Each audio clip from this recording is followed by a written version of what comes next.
Shalom saudara, kita berjumpa kembali malam ini di Mesbah Doa. Saya percaya kita dalam keadaan sehat, baik dan luar biasa. Iya, sebelum kita lanjutkan firman Tuhan, saya ingin bacakan satu kesaksian yang sudah masuk. Shalom Ibu Gembala, Ibu Debbie Basjir yang kami hormati dan kami kasihi. Perkenalkan, nama saya Ibu Tina dari kota Surabaya. Saya mau bersaksi tentang kasih Tuhan yang begitu baik pada saya. Saya mulai mengenal channel Ibu awal tahun 2021 dan mulai mengikuti ibadah Mesbah Doa dan juga Mesbah Syukur, juga seluruh khotbah-khotbah Ibu yang lain. Singkat cerita, saya terkena sakit mata glaukoma. Dan dokter mengatakan ini sudah terlambat dan dokter memvonis saya akan mengalami kebutaan. Waduh saudara ya, kebutaan. Bahkan buta permanen katanya. Sesaat saya merasa sedih dan syok mendengar perkataan dokter. Waktu saya berobat itu anak saya yang mengantar. Dia bilang jangan khawatir mah. Kita kan punya Tuhan yang sanggup menyembuhkan. Bagi manusia mungkin mustahil, tapi bagi Tuhan tidak ada yang mustahil. Asalkan kita yakin dan percaya dan terus berharap serta berdoa, pasti Tuhan akan menjawab doa kita. Oh iya Ibu Gembala, saya mengenal channel Ibu ini dari anak saya. Wow ya.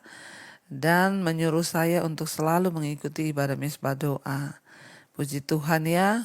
Jadi anak yang duluan ikut dan di-share ke Ibu. Dan setiap ibu berdoa untuk yang sakit dan menyuruh meletakkan tangan di bagian yang sakit, saya melakukannya. Saya juga terus minta ampun atas segala dosa yang saya sengaja maupun tidak saya sengaja. Dan selebihnya selain berdoa, saya juga berusaha untuk rutin kontrol ke dokter. Puji Tuhan Bu, Tuhan memang luar biasa dan baik. Yang dulunya saya harus pakai kacamata kalau membaca, sekarang sudah tidak lagi. Bahkan tulisan sekecil apapun sekarang saya bisa baca, saya bisa lihat. Saya percaya itu semua karena anugerah Tuhan dan bimbingan doa dari Ibu Gembala Debbie Basjir. Puji Tuhan ya. Meskipun sampai sekarang memang saya terus kontrol, tapi puji Tuhan ya, ini juga menjadi ujian iman bagi saya. Dan asal ada pengharapan dan yakin bahwa Tuhan akan memulihkan dan menyembuhkan mata saya seperti semula. Setiap kejadian pasti ada hikmahnya, saya percaya. Dan hikmah terbaik dari dalam hidup saya adalah saya boleh mengenal channel Ibu dan seluruh khotbah-khotbah Ibu yang selalu menguatkan dan membangun iman saya. Terima kasih kepada Tuhan Yesus dan juga kepada Ibu Debbie yang selalu membimbing kami para jemaat Mesbah Doa, juga Mesbah Syukur dan semua khotbah-khotbah Ibu yang lain. Tuhan selalu memberkati Ibu sekeluarga, juga seluruh tim yang melayani Tuhan. Amin, amin, amin. Maaf Bu kalau kesaksian saya ini terlalu panjang. Puji Tuhan, luar biasa kesaksian dari seorang ibu. Ya, tadi kita sudah baca Ibu Tina dari Surabaya. Ya, menderita sakit mata, ya glaukoma, dan menurut dokter sudah terlambat. Dokter memvonis ibu akan buta permanen. Tetapi anaknya menguatkan dia dan berkata ya bahwa Tuhan sanggup melakukan apa yang mustahil bagi manusia, itu nggak ada yang mustahil bagi Tuhan. Dan luar biasa saudara, ya Ibu Tina mendapatkan channel saya itu dari anaknya. Anaknya yang selalu menyuruh untuk mamanya ikut Mesbah Doa. Setiap kali saya berdoa untuk yang sakit, Ibu Tina meletakkan tangannya di matanya dan berdoa. Dia percaya ada kesembuhan dan dia mengalami mujizat Tuhan. Sekarang dia bahkan membaca tidak pakai kacamata, bahkan tulisan yang sekecil apapun sekarang bisa terbaca. Dokter berkata akan buta permanen, tapi Tuhan berkata dia akan disembuhkan dan dia sudah disembuhkan. Tuhan ajaib, Tuhan mulia, Tuhan yang agung yang sanggup melakukan segala perkara. Karena itu tetaplah bersyukur ya. Dan satu lagi ya yang Ibu sampaikan bahwa Ibu bersyukur karena bisa mengenal dan mendapatkan channel saya. Makanya saudara, saya terus menghimbau saudara bisa membagikan ya channel saya kepada semua orang yang ya mungkin itu teman, mungkin itu saudara, mungkin itu siapapun, karena kita nggak tahu ya dia membutuhkan Tuhan di saat bertepatan dengan saudara mengirim, maka dia akan mengalami kebangunan rohani, ya, dan itu adalah hasil tuaian saudara juga. Karena itu jangan pernah berhenti share saudara ya mesbah doa ini kepada keluargamu, karena kita sudah mendengar banyak orang-orang yang akhirnya dipulihkan, diberkati Tuhan, ya, karena dia menemukan channel mesbah doa ini. Baik, kita akan lanjutkan pembacaan firman Tuhan. Kemarin kita sudah sampai di Bilangan, ya, Bilangan pasal kemarin yang ke-10. Kemarin kita sudah baca bagaimana Tuhan menyertai bangsa ini dengan tiang awan dan tiang api. Ya, penyertaan Tuhan sangat nyata bagi bangsa Israel. Itu juga berbicara tentang penyertaan Tuhan bagi setiap kita yang mau sungguh-sungguh percaya kepada Dia. Ya, dan kita berdoa saudara supaya Tuhan senantiasa juga menyertai kita. Dan memang Tuhan sudah berjanji akan menyertai kita. Sekarang kita lanjutkan Bilangan pasal yang ke-11. Ayat yang pertama, judul perikopnya di sana adalah api Tuhan. Pada suatu kali bangsa itu bersungut-sungut di hadapan Tuhan tentang nasib buruk mereka. Dan ketika Tuhan mendengarnya, bangkitlah murkanya. Kemudian menyalalah api Tuhan di antara mereka dan merajalela di tepi tempat perkemahan. Lalu berteriaklah bangsa itu kepada Musa, dan Musa berdoa kepada Tuhan, maka padamlah api itu. Sebab itu orang menamai tempat itu Tabera, karena telah menyala api Tuhan di antara mereka. Saudara, kalau kita lihat di sini, ya, wah, luar biasa saudara. Jadi pada suatu kali bangsa ini bersungut-sungut di hadapan Tuhan tentang nasib buruk mereka. Tuhan mendengarkan doa mereka ketika mereka ada di Mesir, mereka dalam perbudakan, tidak enak, mereka berseru-seru kepada Tuhan untuk dibawa keluar dari perbudakan di Mesir. Ketika Tuhan mendengarkan doa mereka, Tuhan membawa mereka keluar dari Mesir menuju ke tanah perjanjian. Mereka harus mengalami hal-hal yang tidak enak dalam perjalanan. Ketika mereka mengalami hal-hal yang tidak enak, mereka bersungut-sungut. Dan satu kali saudara di perkemahan Tuhan mendengar. Mereka bersungut-sungut di hadapan Tuhan tentang nasib buruk mereka. Ya, dan ketika Tuhan mendengarnya, bangkitlah murkanya, lalu menyalalah api Tuhan di antara mereka dan merajalela di tepi tempat perkemahan. Sungut-sungut itu adalah dosa yang sangat luar biasa, saudara ya. Karena itu perjalanan yang harusnya ditempuh hanya dalam waktu beberapa hari bisa menjadi 40 tahun. Akibat apa? Bersungut-sungut. Bangsa ini bersungut-sungut tentang nasib buruk mereka. Mereka berkata, kalau tahu begini, mending kita dulu di Mesir, walaupun kita diperbudak, tapi enak, gak kayak begini, tidur di tenda, Ya, perhatikan saudara. Sekalipun kita ini sedang berjalan mengikuti Tuhan, masuk dalam rencana Tuhan, yang namanya masalah, pergumulan, persoalan, itu tidak akan lepas dari hidup kita. Ya, kenapa bangsa Israel diizinkan lewat padang gurun, mengalami banyak tantangan dan penderitaan? Ya, cuma satu tujuan Tuhan, untuk mematikan kedagingan mereka. Jadi persoalan, pencobaan yang Tuhan izinkan terjadi dalam hidup kita itu sebenarnya hanya satu tujuannya, untuk mematikan kedagingan kita.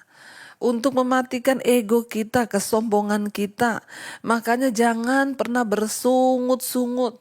Ya, apa itu bersungut-sungut? Tidak terima dengan keadaan. Mending kita. Ya, bertobat saudara. Ketika Tuhan mendengarkan mereka bersungut-sungut, dikatakan di sini, bangkitlah murka Tuhan. Ya, lalu api tiba-tiba menyala saudara, membakar perkemahan mereka. Untung masih di tepi. Lalu mereka datang kepada Musa, lalu Musa berdoa meminta pengampunan kepada Tuhan. Ya, maka padamlah api itu. Saudara bisa bayangkan, ya, kalau bukan karena perkenanan Tuhan, ya, api itu menyala terus, ya, dan Tuhan tidak memadamkannya, maka terjadilah kebakaran hebat. Karena ini api dari Tuhan, siapa yang bisa memadamkan? Hanya doa Musa, ketika Musa berdoa meminta pengampunan, ya, maka Tuhan itu, ya, memadamkan api itu. Kita belajar saudara malam ini. Kita belajar dari orang-orang Israel yang terus mengeluh dan mengeluh dan mengeluh. Ya, dan mereka tidak pernah memandang secara positif kepada masalah yang mereka hadapi, mereka itu selalu hanya pandangannya itu negatif, negatif, dan negatif. Jadi bangsa itu mengeluh kepada satu kepada yang lain. Mereka itu saling mengeluh, tidak menerima keadaan. Ya, dan tidak ada yang terselesaikan dengan mengeluh dan mengeluh. Dan akhirnya Musa membawa keluhannya kepada Allah dan dapat mengatasi setiap masalah. Saudara, banyak dari kita hari-hari ini yang terus mengeluh. Ya, mari kita belajar supaya tidak mengeluh dalam keadaan apapun. Kita berdoa dan berserah saja kepada Tuhan. Ya, karena mengeluh itu tidak ada artinya. Ibu-ibu jangan banyak mengeluh. Ya, bapak-bapak dan semua kita jangan banyak mengeluh, tapi berserah kepada Tuhan. Ayat yang keempat, judul perikopnya, Tuhan berjanji memberi daging. Ayat yang keempat, orang-orang bajingan yang ada di antara mereka kemasukan nafsu rakus. Ya, dan orang Israel pun menangislah pula serta berkata, siapakah yang akan memberi kita makan daging? Saudara, dikatakan orang-orang bajingan di sini artinya apa? Di situ menunjukkan kepada kelompok campuran orang-orang, yaitu orang Mesir dan juga orang-orang lain yang telah mengikuti Israel keluar dari Mesir.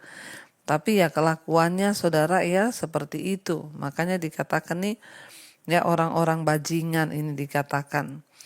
Ya, mereka itu dikatakan di sana kemasukan nafsu rakus. Ya, dan orang Israel pun menangislah pula serta berkata, siapakah yang akan memberi kita daging? Kita teringat kepada ikan yang kita makan di Mesir dengan tidak bayar apa-apa, kepada mentimun dan semangka, bawang prei, bawang merah dan bawang putih. Tetapi sekarang kita ini kurus kering. Tidak ada sesuatu apapun kecuali mana ini saja yang kita lihat. Adapun mana itu seperti ketumbar dan kelihatannya seperti damar. Dan akhirnya seperti damar bedolah mereka bilang. Bangsa itu berlari kian kemari untuk memungutnya. Lalu menggilingnya dengan batu kilangan atau menumbuknya dalam lumpang. Mereka memasaknya dalam periuk dan membuatnya menjadi roti bundar. Rasanya seperti rasa panganan yang digoreng. Dan apabila embun turun di tempat perkemahan pada waktu malam, maka turunlah juga mana di situ. Saudara, ya ketidakpuasan itu terus muncul kepada orang Israel. Ya, apabila mereka mengalami sesuatu yang tidak enak, ya mereka bersungut lagi. Mereka bilang, ingat di Mesir bisa makan ya pakai bawang merah, bawang putih. Di Mesir bisa makan enak, makan ikan gak usah bayar. Sementara kita ini di tanah ya, di padang gurun, tiap hari cuma makan mana dan mana. Ya, ketika ketidakpuasan muncul, saudara, itu akibat dari apa? Dari perhatian yang bergeser. Dari apa yang kita miliki kepada apa yang tidak kita miliki. Bangsa ini tidak bersyukur dengan apa yang diberi Tuhan. Tapi mereka terus mengingat ya apa yang dulu mereka pernah nikmati di tanah perbudakan. Bangsa Israel kelihatannya tidak memperhatikan apa yang Allah sedang kerjakan bagi mereka. Yakni Tuhan sedang membebaskan mereka dan menjadikan mereka sebuah bangsa, memberikan mereka sebuah tanah yang baru. Karena mereka begitu dikuasai oleh apa yang Allah tidak lakukan bagi mereka, saudara. Mereka ini tidak bisa mengingat apa-apa selain nikmatnya makanan di Mesir yang telah mereka tinggalkan. Ya, dan bagaimanapun juga mereka telah lupa ya bahwa di Mesir memang mereka makan itu gratis, tetapi mereka lupa dengan cambukan-cambukan orang Mesir kepada mereka. Ketika mereka disuruh kerja paksa, mereka dicambuk, mereka dipukul. Ya, tapi mereka lupa itu hanya karena pergumulan yang sesaat di padang gurun itu ya membuat mereka melupakan bagaimana dulu mereka tidak ada harga diri sebagai budak ya. diperlakukan dengan keras di Mesir hanya karena makanan, hanya karena sesuatu yang mereka inginkan. Mereka lupa akan rencana Tuhan. Hati-hati saudara ya, kedagingan, kerakusan, ketamakan kita seringkali akan membuat kita ini lupa akan rencana Tuhan. Memang menggenapi rencana Tuhan itu berat, tidak mudah dan tidak enak. Ya, ketika saya harus menjalani hidup saya tinggalkan keluarga saya dan memilih mengikuti Tuhan. Saya seperti masuk di padang gurun. Tidak enak, saya meninggalkan segala kenyamanan di rumah orang tua saya. Saya memasuki padang gurun yang rasanya tidak ada orang yang bisa menolong saya di sana. Ya, dari tempat yang nyaman, saya harus masuk ke tempat yang tidak nyaman. Di kos-kosan, kadang makan, kadang nggak makan. Ya, kalau saya mau berteriak dan mau mengeluh, ya bisa saya mau mengeluh. Kenapa ikut Tuhan seperti ini? Tapi saya tahu bahwa rencana Tuhan itulah yang terbaik bagi hidup saya. Dan saya tidak akan pernah menoleh ke belakang. Setelah saya memutuskan mengikuti Yesus waktu saya lulus SMA, saudara, tahun 95.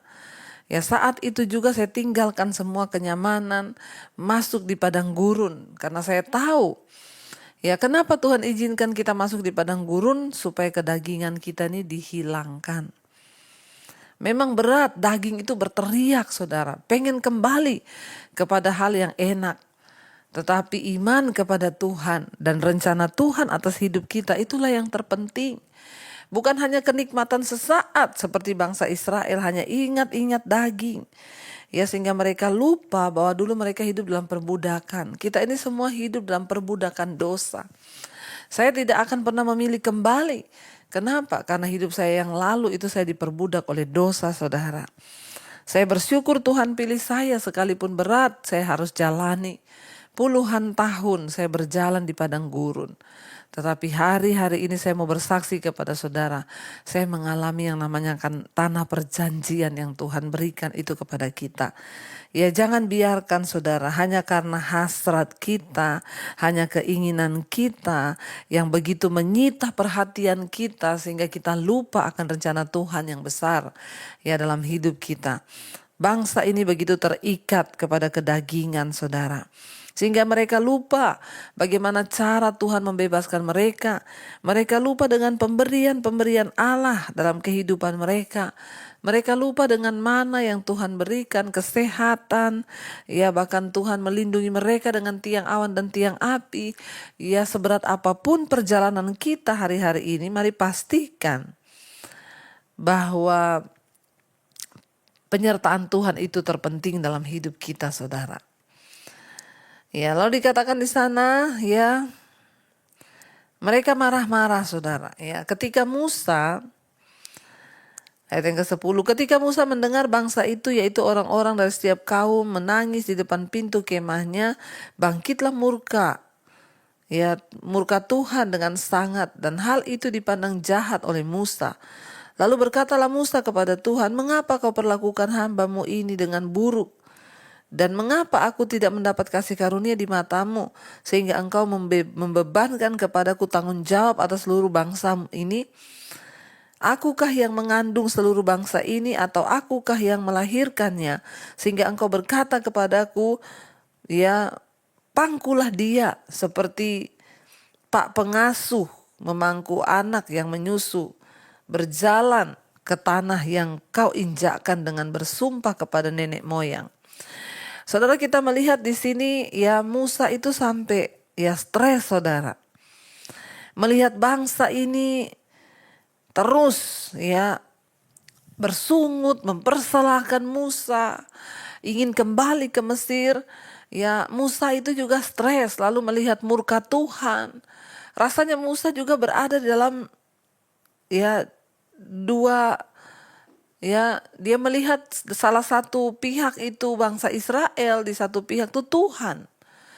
Ya, saya bisa mengerti sebagai hamba Tuhan, orang yang dipilih Tuhan. Musa ini sampai protes kepada Tuhan. Dia bilang, kenapa Tuhan? Ya, dia bilang, kenapa engkau itu berbuat jahat ya? Apa yang hal apa yang kau pandang jahat kepadaku, kata Musa. Lalu mengapa kau perlakukan hambamu ini dengan buruk? Dan mengapa aku tidak mendapat kasih karunia di matamu sehingga engkau membebankan tanggung jawab atas bangsa ini ke dalam pundakku? Tidak gampang saudara menjadi hamba Tuhan, seperti Musa pada saat itu. Menghadapi umat yang keras kepala. Di satu sisi Tuhan menyuruh dia melakukan ini, di satu sisi bangsa ini memberontak. Tetapi Musa tidak berdaya di tengah keterbatasannya. Dia datang pada Tuhan dan dia berkata, Tuhan, akukah yang melahirkan bangsa ini sehingga engkau memberikan tanggung jawab kepadaku atas bangsa ini? Bukan aku yang melahirkan mereka. Apakah aku ini bapak pengasuh mereka yang harus menuntun mereka ini seperti seorang anak masuk ke satu tanah yang engkau janjikan? Kenapa? Musa berkata, kenapa aku yang engkau pilih? Saudara, keluh kesah mereka itu kepada Musa telah membuat Musa itu juga berat, saudara. Musa marah dan Musa kecewa. Dan dia berkata, kenapa aku yang dipilih? Musa berkata ayat 14, aku seorang diri tidak dapat memikul tanggung jawab atas seluruh bangsa ini. Sebab berat, sangat terlalu berat bagiku. Jika engkau berlaku demikian kepadaku, sebaiknya engkau membunuh aku saja. Jika aku mendapat kasih karunia di matamu supaya aku tidak harus melihat celakaku. Saudara bayangkan sampai Musa itu ngomong sama Tuhan, bunuh saja aku. Aku sudah tidak kuat. Bunuh saja aku daripada aku harus diberikan tanggung jawab kepada bangsa ini.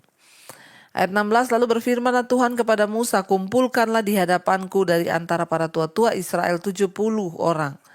Yang kau ketahui menjadi tua-tua bangsa dan pengatur pasukannya. Kemudian bawalah mereka ke kemah pertemuan supaya mereka berdiri di sana bersama-sama dengan engkau. Maka aku akan turun dan berbicara dengan engkau di sana, lalu sebagian dari roh yang hingga padamu itu akan kuambil dan kutaruh atas mereka. Maka mereka bersama-sama dengan engkau akan memikul tanggung jawab atas bangsa itu. Jadi tidak usah lagi engkau seorang diri memikulnya. Tetapi kepada bangsa itu haruslah kau katakan, kuduskanlah dirimu untuk besok. Maka kamu akan makan daging, sebab kamu telah menangis di hadapan Tuhan dan berkata, siapakah yang akan memberi kami makan daging?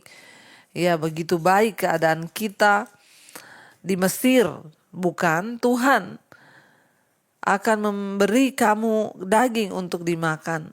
Bukan hanya 1 hari kamu akan memakannya. Bukan 2 hari, bukan 5 hari, bukan 10 hari, bukan 20 hari. Tetapi genap sebulan lamanya. Sampai keluar dari dalam hidungmu dan sampai kamu muak. Karena kamu telah menolak Tuhan yang ada di tengah-tengah kamu. Dan menangis di hadapannya dan berkata, untuk apakah kita keluar dari Mesir? Tetapi kata Musa, bangsa yang ada bersama aku ini berjumlah 600.000 orang berjalan kaki. Namun engkau berfirman, daging akan kuberikan kepada mereka. Dan genap sebulan lamanya mereka akan memakannya. Dapatkah sekian banyak kambing domba dan lembu sapi disembelih bagi mereka sehingga mereka mendapat cukup? Atau dapatkah ditangkap segala ikan di laut bagi mereka sehingga mereka mendapat cukup? Tetapi Tuhan menjawab Musa, masakan kuasa Tuhan akan kurang untuk melakukan itu? Sekarang engkau akan melihat apakah firmanku terjadi kepadamu atau tidak. Musa meragukan Tuhan, saudara. Musa bilang, ini rakyat yang berjalan dengan aku ini jumlahnya 600.000 orang. 600.000 orang, bagaimana mereka akan makan daging sebulan? Apakah cukup kambing domba ini? Apakah akan cukup semuanya? Musa protes kepada Tuhan. Saudara, Musa lupa bahwa dia sedang berbicara dengan Tuhan pencipta langit. Dan Tuhan berkata, masakan aku Allah tidak dapat melakukannya itu bagi kamu? Masakan aku Tuhan tidak bisa melakukannya bagi bangsa ini? Ya, memang saudara, kalau kita berpikir dengan pikiran kita manusia, bersandar pada pengertian kita, ya maka kita akan sangat merasa tidak mungkin. Tapi ketika kita melihat Tuhan yang besar, Dia menciptakan langit bumi, Dia juga yang sanggup memberkati kita. Jangan sampai ya karena ketidakpercayaan kita membatasi mujizat dan cara kerja Tuhan di hidup kita. Mari kita sungguh-sungguh datang pada Tuhan dan kita mau berdoa dan kita mau minta tuntunan Tuhan. Terima kasih Bapa, Engkau yang mengajarkan kepada kami Tuhan untuk kami bersandar, berserah penuh kepada-Mu. Kami belajar malam hari ini dari kisah bangsa Israel, bahwa ketika kami berjalan dalam rencana Tuhan memang tidak mulus, tidak mudah. Tapi kami mau belajar, percaya kepada Tuhan. Ajar kami untuk tidak hanya memikirkan kepentingan dan keinginan-keinginan kami akan hal-hal duniawi sehingga kami merasa Tuhan tidak menyertai kami, sehingga kami bersungut-sungut dan menyalahkan Tuhan. Ampuni kami Tuhan, bahwa kami untuk sungguh-sungguh mengerti rencana Tuhan. Kami tidak ingin bersungut-sungut sehingga Tuhan murka atas hidup kami. Kami ingin belajar mempercayai bahwa sekalipun berat, tapi ketika kami berjalan bersama Tuhan, kami akan mencapai tujuan Tuhan. Hamba berdoa berkati setiap anak-anak-Mu Bapa, ajar kami percaya bahwa Engkau Tuhan yang bertanggung jawab atas hidup kami. Ampuni kalau kami banyak bersungut-sungut dan melupakan akan kebaikan Tuhan. Ajar juga kami percaya bahwa Engkau Tuhan yang sanggup melakukan segala perkara. Tidak ada perkara yang mustahil bagi Tuhan. Hamba berdoa untuk setiap anak-anak-Mu Tuhan, mereka yang setia ikut mesbah doa, berkati rumah tangga, berkati pekerjaan, berkati anak-anak, berkati suami istri hidup dalam takut Tuhan. Biarlah kami sungguh-sungguh menyenangkan hati Tuhan, mempersembahkan hidup yang terbaik. Berkati juga setiap mereka yang hari-hari ini sedang ada dalam keadaan yang sakit. Tuhan jamah dan lawat, kami berdoa di dalam nama Yesus. Kami perkatakan, kami disembuhkan. Segala sakit penyakit apapun, mari perkatakan saudara, dalam nama Yesus. Mari letakkan tanganmu di bagian yang sakit. Katakan di dalam nama Yesus aku disembuhkan. Kami minta ampun atas setiap dosa pelanggaran kami. Kami tolak segala serangan kuasa kegelapan yang coba mengganggu hidup kami. Kami percaya tidak ada perkara yang mustahil bagi Tuhan. Dengan iman kami datang kepada Tuhan. Bapa, Engkau memberkati setiap mereka yang terikat dengan kuasa-kuasa kegelapan, yang ingin bertobat. Tuhan berkati dan berikan kuasa-Mu Bapa, untuk lepas dari kenajisan, percabulan, homoseksual, lesbian, untuk lepas dari perselingkuhan, rokok, minuman keras, obat-obatan terlarang, narkoba, untuk lepas dari segala hal-hal yang tidak berkenan, judi, yang terikat dengan amarah, kepahitan, dendam, ketakutan, kekhawatiran. Kami hancurkan kuasanya di dalam nama Yesus. Bebaskan setiap anak-anak-Mu. Berkati setiap mereka yang rindu punya keturunan. Tuhan bukakan kandungan yang tertutup dalam nama Tuhan Yesus. Engkau juga Bapa yang memberkati Tuhan untuk setiap mereka yang berkekurangan, yang terlilit hutang piutang, yang ingin menjual aset. Tuhan bukakan jalan. Kami berdoa dalam nama Tuhan Yesus, biar anugerah-Mu tercurah turun atas setiap anak-anak-Mu Bapa, yang berkekurangan Engkau cukupi. Kami lepaskan berkat bagi bangsa kami Indonesia dalam nama Yesus. Indonesia dalam lawatan Tuhan. Indonesia diselamatkan Tuhan, kembali kepada jalan-jalan-Mu Bapa. Hujan pertobatan tercurah bagi bangsa kami Indonesia. Di dalam nama Yesus kami percaya Tuhan lawat bangsa kami dari Sabang sampai Merauke. Orang-orang bertobat kembali kepada jalan kebenaran-Mu ya Tuhan. Berkati pemerintahan di atas bangsa ini, Bapak Presiden Jokowi, wakilnya, seluruh jajaran kabinet yang ada, TNI, Polri, lembaga-lembaga negara, mulai dari kota sampai ke daerah-daerah. Tuhan berkati bahkan kepala-kepala daerah, beri roh takut akan Tuhan, murnikan bangsa kami. Kami percaya, kami terus setia berdoa bagi bangsa ini, karena itu Tuhan perhitungkan doa-doa kami. Selamatkan Indonesia, kuduskan Indonesia Bapa. Berkati Tuhan, biar orang-orang yang ada di pemerintahan berdiri dalam takut akan Tuhan. Kami juga menopang semua negara-negara di 5 benua, Asia, Afrika, Amerika, Eropa, Australia. Tuhan jamah dan lawat, roh takut akan Tuhan tercurah. Apapun yang menjadi masalah persoalan setiap kami percaya dalam nama Yesus ada jalan keluar. Terima kasih Bapa, kami membuka hati dan tangan kami malam ini untuk menerima berkat Tuhan. Diberkatilah Engkau dalam hidupmu, diberkati rumah tanggamu, diberkati pekerjaanmu, diberkati kesehatanmu, diberkati keuanganmu, dan Engkau akan menjadi berkat bagi banyak orang. Karena itu terimalah kiranya berkat dari Allah Bapa, cinta kasih Tuhan Yesus Kristus, penyertaan Allah Roh Kudus menyertai hidup kita mulai hari ini bahkan sampai kali yang kedua Tuhan Yesus datang menjemput kita. Nama kita tercatat di dalam kitab kehidupan.